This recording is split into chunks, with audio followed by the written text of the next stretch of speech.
मुखड़ा क्या देखे दर्पण में, तेरे दया धर्म नहीं मन में। लोग अपना मुखड़ा सजाते हैं और जन्म जन्म का दुखड़ा भूल जाते हैं। एक भी पर्याय की याद हो जाए तो इंसान मुखड़ा सजाना भूल जाए। और तुम्हारा मुखड़ा कितना सुंदर होगा। वीतरागी प्रतिमा का, वीतरागी जिनेश्वर का मुखड़ा तो बहुत सुंदर होता है। अभी आप सुन रहे थे कि कितना सुंदर है मुखड़ा आपका। मन दीवाना है भगवान आपका। लोग आपको चांद का टुकड़ा कहते हैं, लेकिन चांद भी खुद टुकड़ा है आपका।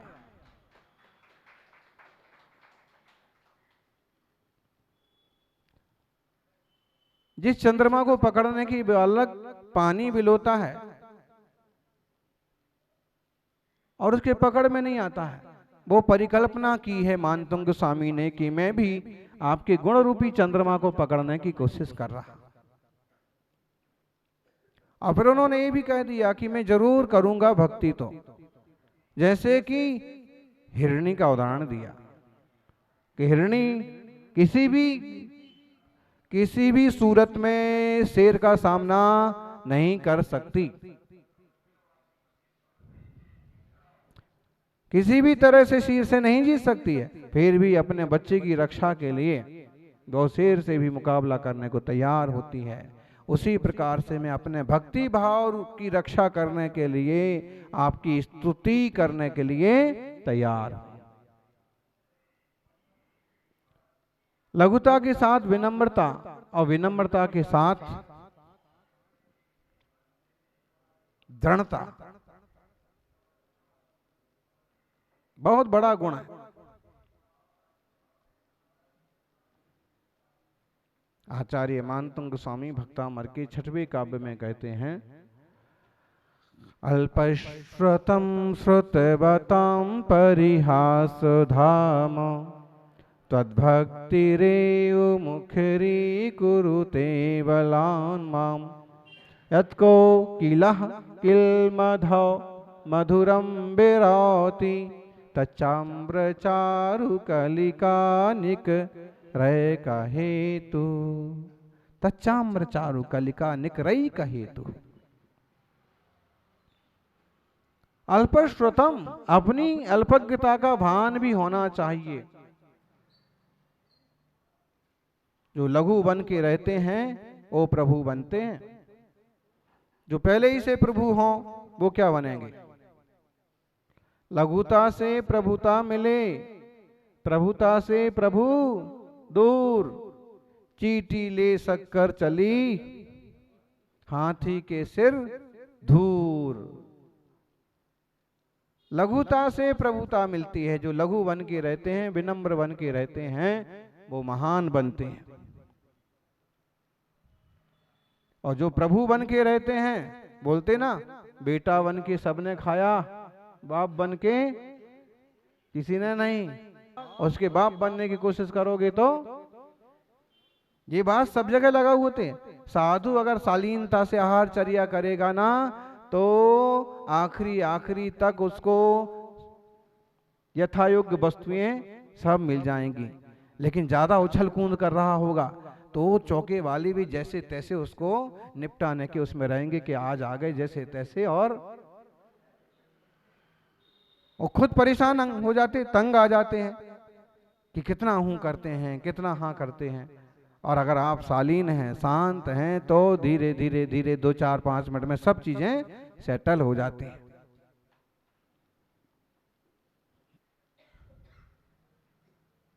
लघुता से प्रभुता मिले, प्रभुता से प्रभु दूर। तुम खुद प्रभु बन के बैठे हो तो क्या प्रभु मिलेगा तुम्हें। अब क्यों कोई प्रभु तुमसे बात करेगा। तुम खुद अपने आप को इतना बड़ा समझ रहे हो हैं। चीटी ले शक्कर चली। चीटी क्या लेके चलती है? बोलो चीटियो। चीटी क्या लेके चलती है? शक्कर लेके जाती है। और हाथी क्या लेके जाता है? लक्कड़ लेके जाता है। बल्कि जहां वो नहा धो के भी बाहर निकलता है तो वहीं बाहर धूल धूण में भरता है और अपने ऊपर डाल देता है। धूली स्नान गज स्नानवत। तो समझने की बात यह है कि विनम्रता महान बनने का सबसे पहला सोपान है। और आचार्य देव किसी भी रचनाकार, किसी भी प्रज्ञावान रचनाकार की रचना को देखेंगे, वहां एक ना एक लघुतावाचक श्लोक जरूर मिलेगा। या फिर मैं परद्रव्य का करता ही नहीं हूं, ऐसा कहने वाले अमृत चंद्र जैसे आचार्य के वचन भी मिलेंगे। श्रुतवताम परिहास धाम। कम ज्ञान वाले जो होते हैं, ज्यादा ज्ञान वालों के परिहास के धाम होते हैं। ज्यादा जानने वाले, ज्यादा ज्ञान रखने वाले उसका हंसी करते हैं, मजाक करते हैं। और खासकर पंडितों में भी ये बुराई देखी जाती है कि कोई कमजोर पड़ गया, ठीक से पेश ना कर पाया तो उसका मजाक बना देते हैं। अल्पश्रुतम श्रुतवताम परिहास धाम। परिहास का धाम मैं हूं। तद भक्ति रे मुखरी कुरुते वलान माम। लेकिन आपकी जो भक्ति है वह ही वलात, जबरदस्ती, माम, मुझको, मुखरी कुरुते। मुखरी कुरुते मतलब मुखर करती है, बोलो गाओ। उदाहरण क्या दिया? यत कोकिलहा। कोकिल मतलब कोयल। यत कोकिलहा किल, निश्चय से। मधु, मधु मतलब होता है मधु ऋतु, बसंत ऋतु। मधु मधुरम बिरौती, मीठा बोलती है। तच्चाम्र चारु कलिका निकरे कहे तो। वह सुंदर सुंदर आम्र कलिकाओं के कारण से ही मीठा गाने लगती है। जैसे जैसे आम्र पर मोर आती है तो वह कोयल भी मीठा मीठा गाने लगती है। बसंत ऋतु में कोयल बोलती है। कितना सीधा साधा अर्थ है कि मैं तो कम ज्ञान वाला हूं और ज्यादा ज्ञान वालों के हंसी का पात्र हूं, लेकिन फिर भी आपकी भक्ति मुझे गाने पर, बोलने पर मजबूर करती है। देखो, जो कोयल है वह कोई गायिका नहीं है, लेकिन फिर भी जब आम्र पर मोर आते हैं, मोर समझते हैं, मंजरी आती है, फूल आते हैं आम के आने के पहले, तो विचार करने की बात है। आम्र पर फूल तो बहुत आते हैं, मोर बहुत आते हैं, लेकिन सारे के सारे मोर, सारे के सारे फूल फल नहीं बन पाते हैं। ऐसे ही जीवन में अवसर तो अनेक आते हैं, लेकिन सारे के सारे अवसर क्रियान्वित नहीं हो पाते हैं। ऐसे ही भाव तो बहुत मिलते हैं, लेकिन सारे के सारे भाव सार्थक नहीं होते हैं। ऐसे ही माँ के गर्भ में बहुत जीव आते हैं, लेकिन जन्म बहुत लोग नहीं ले पाते हैं, और जन्म भी बहुत लोग लेते हैं, लेकिन संयम तक बहुत कम लोग पहुंच पाते हैं। और आम्र फल की तरह मोक्ष फल पाने वाले तो कोई बिरले ही सौभाग्यशाली होते। विचार करना, आम्र कलिका, आम्र मंजरी उसका हेतु है कि कोयल गाने लगती है, और आपको देखते हैं तो हम गाने लगते हैं, भक्ति करने लगते हैं, भक्ति करने को मन होता है।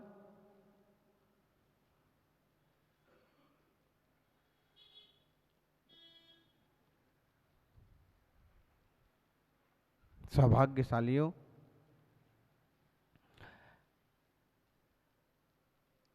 सबके पास ऐसी बुद्धि, ऐसी प्रज्ञा नहीं होती है कि वो स्तोत्र की रचना कर सके। लेकिन रची हुई रचनाओं तो गा सकते हैं ना, से कम अपने जीवन को सार्थक करें। भक्तांबर आचार्य मानतुंग स्वामी की रचना है, लेकिन आज अनेक लोगों के कंठ का हार है। ये ऐसा स्तोत्र है कि इसे जैनों का कोई भी संप्रदाय वाला व्यक्ति बहुत भक्ति से गाता है, स्वीकार करता है, पाठ करता है, और दूसरे लोगों में भी इसका प्रचलन है। ऐसे महान स्तुति की रचना करने वाले आचार्य मानतुंग स्वामी क्या कह रहे हैं? मैं कम ज्ञान वाला हूं। अपने ज्ञान की कमी की भी तो कभी ख्याल आना चाहिए। लोग अपने आप को बहुत ज्ञानी मानते हैं और ज्ञानी जनों के पास बैठने से भी चूक जाते हैं। अपने आप को बहुत विद्वान मानेंगे और अच्छे विद्वानों के सानिध्य में जाने से भी दूर दूर रहते हैं। और कुछ तो यहाँ तक मिलेंगे, वो पहले पूछेंगे कोई और ज्ञानी तो नहीं आ रहे हैं? अच्छा, वो आ रहे हैं तो फिर हम नहीं आएंगे। अरे भाई, अगर और ज़्यादा प्रज्ञावान का योग बनता है तो आने से क्यों चूकते हो? ज्ञानी से ज्ञानी मिले होए ज्ञान की, और मूर्ख से मूर्ख मिले क्या घूसा के।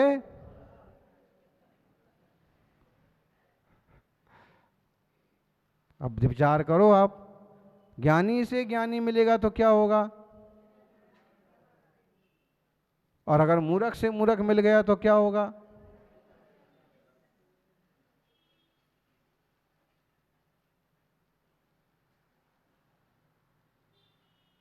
ज्ञानी मिलेंगे तो ज्ञान की बातें होंगी, और मूर्ख मिलेंगे तो झगड़ पड़ेंगे, किसी ना किसी बात को लेकर के एक दूसरे पर पिल पड़ेंगे। और कई बार अगर किसी ज्ञानी के सामने कोई मूर्ख आ गया, गलत व्यक्ति आ गया, तो शांति से सहन करके अपना रास्ता निकालेगा, सुन करके, इस कान से सुन के इस कान से निकालेगा। हमें इस बात का थोड़ा सा तो ख्याल आए कि हम कोई सर्वज्ञ नहीं हो गए हैं। जब इतना अच्छा मार्गदर्शन चल रहा है, इतना अच्छा पाठ चल रहा है, जब इतना अच्छा व्याख्यान चल रहा है, तो शांति से बैठें, सुने, और हम अपने ज्ञायक स्वभाव की तरफ दृष्टि करें। ज्ञान तो अपार है। कितना है ज्ञान?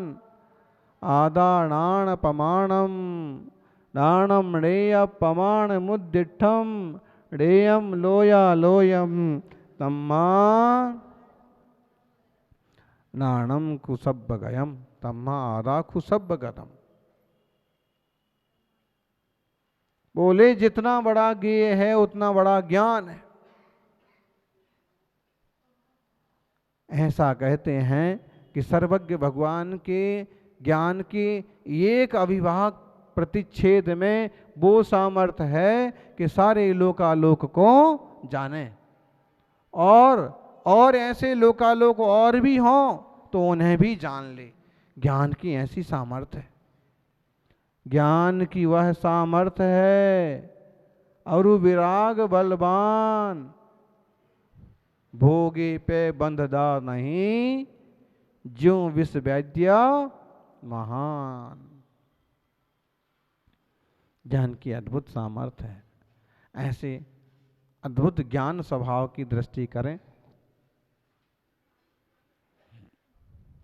ज्ञानी का संयोग मिले तो और ज्ञान प्राप्त करने का। ज्ञान कोई प्राप्त थोड़ी करा जाता है, और कहीं बाहर से आता है ज्ञान, बाहर से आता है ज्ञान। ऐसे लगता है कि महाराज जी ने मुझे समझाया तो मुझे बहुत अच्छा लगा, मुझे बहुत शांति प्राप्त हुई। शांति कहाँ से प्राप्त हुई? महाराज जी या प्रवचन या कोई वक्ता तो निमित्त बने, प्रज्ञा तो आप में ही थी। अरे वही बात आपको समझाई, आपको बहुत शांति प्राप्ति हुई, और दूसरे को समझाई तो और वो बखेड़ा करने को तैयार हो गया। बहुत ज्ञानी बनते हो, और वातावरण अनुकूल ना हुआ, चिंतन अनुकूल ना हुआ, टेंशन हुआ, तो क्या होता है? आज बहुत अशांति है। और जिन्हें थोड़ी समझ है वो स्वीकार भी करते हैं कि भाई आज बहुत अशांति हो रही है, आज बहुत विकल्प हो रहा है। जिन्हें अगर उसकी खबर नहीं है तो वो तो बस उबलते रहते हैं, उन्हें यही पता नहीं कि अशांति है और ये नुकसानदायक है। तो ज्ञान तो अपार है। शुद्ध केवलम तुड़ानम, श्रुत ज्ञान केवल ज्ञान, श्रुत ज्ञानी का ज्ञान ही केवल ज्ञान बन जाता है। क्षयोप समय ज्ञान, एक क्षयोप समय बना मिट गया, आवरण खत्म हुए कि केवल ज्ञान होता है। लेकिन यहाँ बात चल रही है फिलहाल श्रुत ज्ञान की। अल्पश्रुतम, मैं कम श्रुत ज्ञान वाला हूं, अल्पश्रुत हूं, श्रुतवानों से हास्य कराने का ही धाम, करती है बाचाल मुझे प्रभु भक्ति आपकी आठों याम, करती मधुर गान पिक मधु में, जग जन मन हर अति अभिराम, उसमें हेतु सरस फल फूलों से युत हरे भरे तरु आम।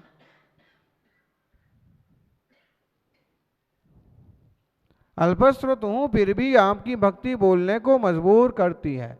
यूं आत्मा में अपार ज्ञान का वैभव है, फिर भी वर्तमान पर्याय में वैसी सामर्थ्य नहीं है। फिर भी आपकी अद्भुत छवि, अद्भुत आत्मिक वैभव देख करके मेरा मन गाने को करता है, मेरा मन पूजन को होए।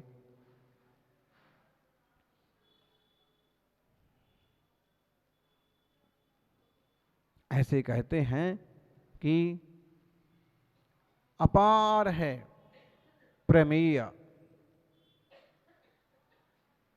ज्ञान का विषय ज्ञेय जो है बहुत बड़ा है, और जितना बड़ा ज्ञेय है वो सारा का सारा ज्ञेय भगवान के कथन में भी नहीं आता, और जितना कथन में आता है वो शास्त्र में निबद्ध नहीं किया जाता, और शास्त्र में जितना निबद्ध है उसका तो एक बहुत छोटा हिस्सा हम कह पाते हैं।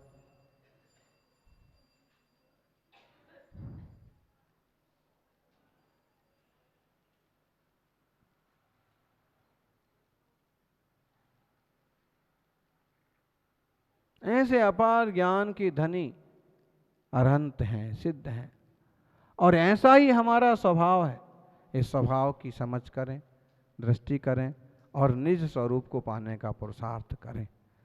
भक्ति करते करते स्वरूप की भी समझ होगी, और स्वरूप को जिस दिन समझ जाएंगे उसी दिन हम भी भक्त से भगवान बन जाएंगे। जय बोलिए 24 तीर्थंकर भगवान की।